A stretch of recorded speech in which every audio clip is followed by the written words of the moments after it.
మహిమ కలుగునుగాక. నేటి దినపు వాగ్దానంతో మీ ముందుకు రావడానికి ప్రభు సహాయం చేస్తూ ఉన్నారు పిల్లరా. రోమాపత్రిక 5వ అధ్యాయం 8వ వాక్యం, మనమింకనూ పాపులమై ఉండగానే క్రీస్తు మన కొరకు చనిపోయాను. ప్రియదేవుని బిడ్డలారా, ఈ లోకంలో ప్రతి మానవుడు కూడా పాపము చేత పట్టబడిన వాడై జన్మ కర్మ పాపముల చేత జీవిస్తూనే ఉన్నాడు. ఇటువంటి పరిస్థితుల్లో పిల్లరా, మానవాళిని విమోచించటానికి, రక్షించటానికి ఒక పరిశుద్ధుడైనటువంటి దైవ కుమారుడి లోకానికి రావాల్సి వచ్చింది. దేవుని బిడ్డలారా, ఆయనే మన కొరకు బలిదానంగా మనకు అప్పగించబడి మనలను పాపము నుండి విమోచించి నిత్యత్వంలోనికి తీసుకుని వెళ్ళటానికి బలియాగం చేసిన గొప్ప దేవుడు ఆయన. మనం ఇంకనూ పాపులమై ఉండగానే ఆయన మన కొరకు చనిపోయారు పిల్లరా. మన కొరకు ప్రాణం పెట్టిన దేవుడు ఆయన.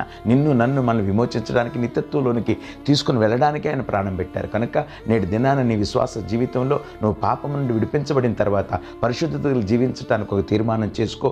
ప్రభు కొరకు ఒక తీర్మానం కలిగిన భక్తిని కొనసాగించు. దేవుడు మనల్ని అందరినీ దీవించి ఆశీర్వదించును గాక. ఆమేన్.